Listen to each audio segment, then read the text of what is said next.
আছো তোমরা সবাই? আমি ঠিক করেছি আজকে থেকে আমি নিজের একটা ইন্ট্রো দেব।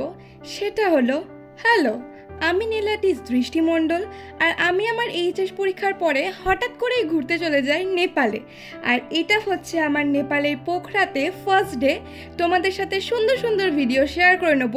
আর পোখরা সম্বন্ধে বেশ কিছু অজানা তথ্য যা তোমাদের জানার বাইরে ছিল, সমস্তটাই আমি শেয়ার করে নেব একদম ব্লগের ভিডিওর সাথে। তোমরা পুরো ভিডিওটা দেখতে থাকো, আশা করি প্রত্যেকের ভালো লাগবে। এই ভিডিওটা আগেও একবার আমি পোস্ট করেছিলাম, তবে এইখানে ব্যাকগ্রাউন্ডে যে গান বাজছিল তার জন্য আমি কপিরাইট খেয়েছিলাম। মানে ওইখানকার নেপালেরই কোনো একটা ভক্তি সঙ্গীত এখানে বেজেছিল। যাই হোক, আমি এখন রয়েছি বিন্দুবাসিনী মন্দিরে আর তোমাদেরকে সেটাই বলছি। আর পিছনে রয়েছে মাউন্ট এভারেস্ট, যা নেপালেই অবস্থিত। আর পোখরার বিন্দুবাসিনী মন্দির থেকে মাউন্ট এভারেস্টের ভিউ সব থেকে সুন্দর দেখতে পাওয়া যায়, সেটাই তোমাদের সাথে শেয়ার করে নিচ্ছি। এরপরে আরও নতুন নতুন জায়গা দেখব, তো দেখতে থাকো। পোখরা উপত্যকা এককালে একটি হ্রদ ছিল।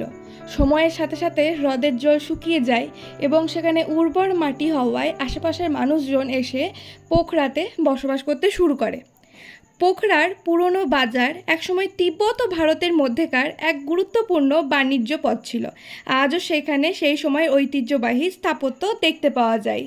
তো চলো একটা করে শেয়ার করি তোমাদের সাথে।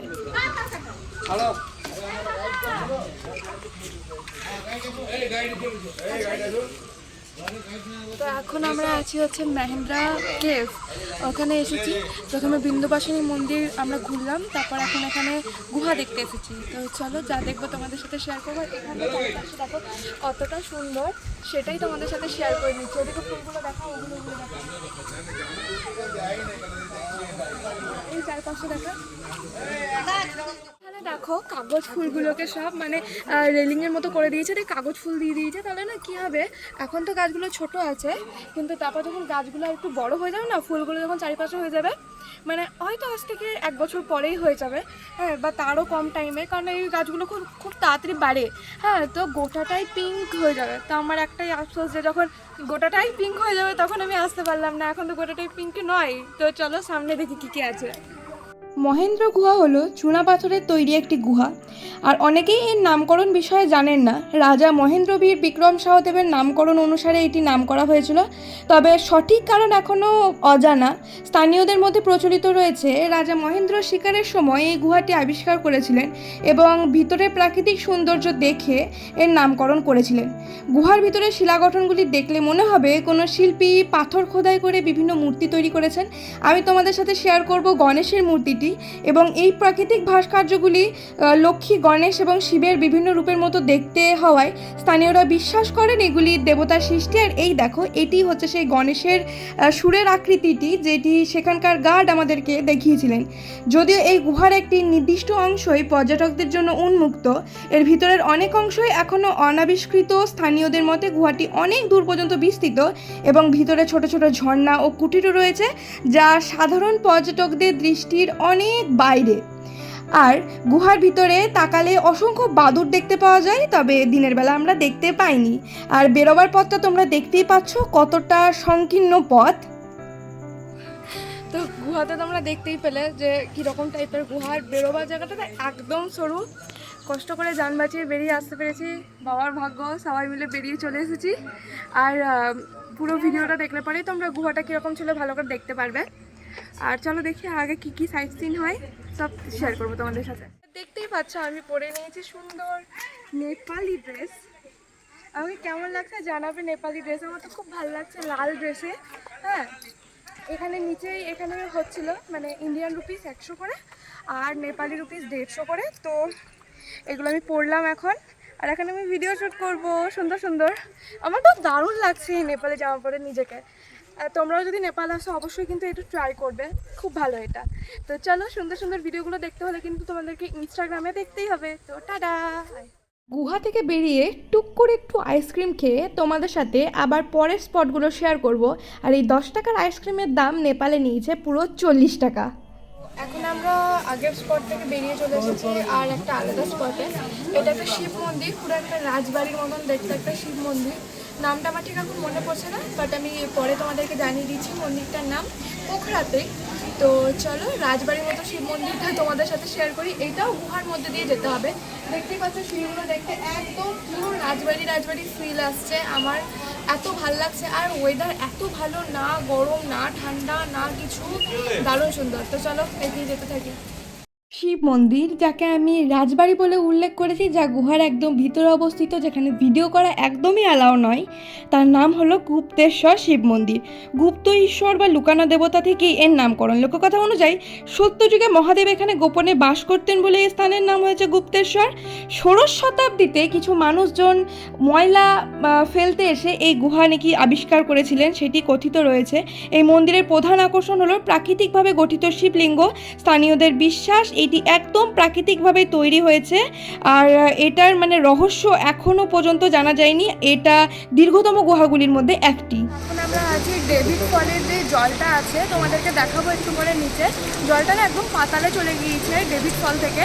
হ্যাঁ, তো এখনো পর্যন্ত ডেভিড ফল আমরা দেখতে যাইনি, তবু মানে জলটা ওখান থেকেই আসছে। তো এখন আমরা গুহার ভিতরে আছি, একদম গুহার নিচে, একদম মাটির নিচেই আছি। আর গুপ্তেশ্বর বাবার ওখানে ভিডিও করা অ্যালাউ ছিল না, ওই জন্য ভিডিও করিনি। আর এখানে দেখো মানে একদম গুহার ছাদ থেকে জল পড়ছে। নিচের এই জলগুলো দেখে বুঝতে পারছি পুরো গুহার ছাদ থেকেই জলগুলো পড়ছে, কারণ আমরা তো পাতালের তলে আছি না, ওই জন্য এগুলো জলগুলো এখান থেকে পড়ছে। তোমরা সামনেই দেখতে পাচ্ছ ডেভিড জলপ্রপাত। মন্দিরের গুহার ভিতরের একটি অংশে ডেভিড জলপ্রপাতের জল প্রবেশ করে এবং ভূগর্ভস্থ ঝর্ণা তৈরি করে। এই জলপ্রপাতের উৎস ও জলের গতিপথ অনেকের কাছেই অজানা। বর্ষাকালে এর জল এতটাই বেড়ে যায় যে গুহার অনেক অংশই সেখানকার স্থানীয় মানুষেরা বন্ধ করে দিতে বাধ্য হয়। আর এখন তোমাদের দেখাবো ডেভিড জলপ্রপাতের এন্ট্রান্সটা। এখানে প্রবেশ করতে হলে একজনের লাগবে 500 টাকা। আর আমি যেহেতু একবার আগে গিয়ে ডেভিড জলপ্রপাত দেখেছি, তাই নতুন করে আমি আর ভিডিও করবার জন্য ঢুকতে পারিনি, ইচ্ছা থাকলেও, যেহেতু টিকিটের চার্জটা এতটাই বেশি। পোখরার ডেভিড ফল হলো একটি রহস্যময় জলপ্রপাত, যার শেষ কোথায় তা এখনও পর্যন্ত জানা যায়নি।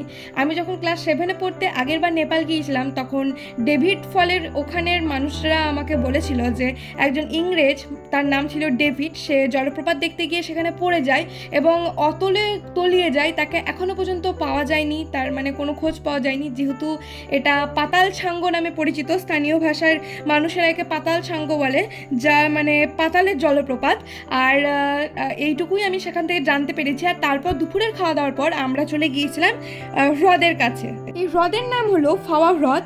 এই ফাওয়া হ্রদের মাঝখানে অবস্থিত দেবী বারাহির মন্দির, যা দুর্গার একটি রূপ, এবং এটি খুব গুরুত্বপূর্ণ একটি মন্দির সেখানকার। এবং সেখান থেকে বেরিয়ে আমরা গিয়েছিলাম পাহাড়ের ওপর। দুপুরের খাওয়া দাওয়ার পরে আমরা গিয়েছিলাম পোখরা লেক। তো পোখরা লেকে একটা নৌকাতে 8 জন করে বসতে বলছিল, আর আমাদের লোক হচ্ছিল না, তো সেই জন্য আমরা যাইনি, অন্যরা গিয়েছিল। তো সেখান থেকে আমরা এখন এসেছি পাহাড়ের ওপরে একটা মন্দিরে। মন্দিরটার নাম এখনও অবধি জানি না, জানলে পরে বলবো তোমাদেরকে। তো আর এখান থেকে দেখো মাউন্ট এভারেস্টের ভিউটা অত ভালো করে দেখতে পাওয়া যাচ্ছে না, যেহেতু কুয়াশা হয়ে রয়েছে। আর মানে একটু আগে দেখতে পাওয়া যাচ্ছিল, এখন তো একদমই অল্প দেখতে পাওয়া যাচ্ছে। এই দিকটাই চূড়াটা রয়েছে, এই দিকটায় চূড়াটা রয়েছে। এখান থেকে মাউন্ট এভারেস্টটা গোটায় দেখতে পাওয়া যাচ্ছে, গোটায়। হ্যাঁ, এখন মেঘে ঢাকা রয়েছে পুরোটাই। আর উল্টো দিকে পোখরা রয়েছে, পোখরা সিটিতে যদি আমরা দেখতে পাই তোমাদেরকে দেখাবো ওপর থেকে। এখন পাহাড়ের অনেকটাই ওপরে রয়েছে। এই মন্দিরের নাম তো আমি জানি না, তবে ভিডিওর প্রথমেই আমি যখন তোমাদেরকে মাউন্ট এভারেস্টের ভিউ দেখাচ্ছিলাম, আমার ব্যাকগ্রাউন্ডে এক নেপালি গান বাজছিল। তো সেই তথ্যটাই তোমাদের সাথে শেয়ার করে নিই।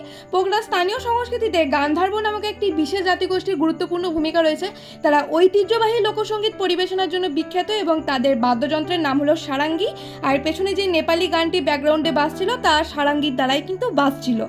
তো এখন আমরা মন্দির থেকে নামার পরে নেপালে প্রথমবার ফুচকা ট্রাই করছি। দেখো এখানে গ্লাসে করে তেঁতুল জল দিয়েছে, এখনো পর্যন্ত টেস্ট করিনি। আর এগুলো হচ্ছে ফুচকা, এই রকমের সব জায়গায় ফুচকা। তো এটা হচ্ছে গিয়ে নেপালি 100 টাকায় দিয়েছে হচ্ছে গিয়ে 12 পিস। তো এটা খেয়ে বলছে কেমন খেতে। টক নয় খুব একটা, লবণেরও কমতে আছে। আর ভিতরে কিন্তু একটা পাতা দেওয়া আছে, যাই হোক কি পাতা জানি না। তাহলে ফুচকা খাই।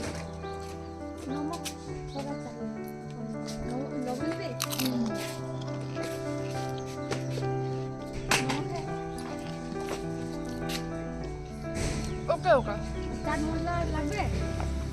এখন আমি তোমাদের সাথে শেয়ার করে নিচ্ছি আমাদের হোটেলের রুমটা, যা খুবই ভালো ছিল প্রথম দিন এসে, কিন্তু তখন থেকে আমি ভিডিও করিনি। আর এখন রুমের অবস্থা একদম নাজেহাল। পরের দিন সকালেই আমরা এখান থেকে বেরিয়ে যাব কাঠমান্ডুর ভিডিও তোমাদের সাথে আমি শেয়ার করব, অবশ্যই কিন্তু দেখবে। আর আজকে আমি যতদূর পেরেছি ছোট ছোট তথ্য তোমাদের সাথে শেয়ার করার চেষ্টা করেছি পোখরা সম্বন্ধে। আমি বিভিন্ন জায়গা থেকে অনলাইন ঘেটে এগুলো খাতায় লিখে তোমাদের সাথে ভয়েস ওভারে শেয়ার করলাম।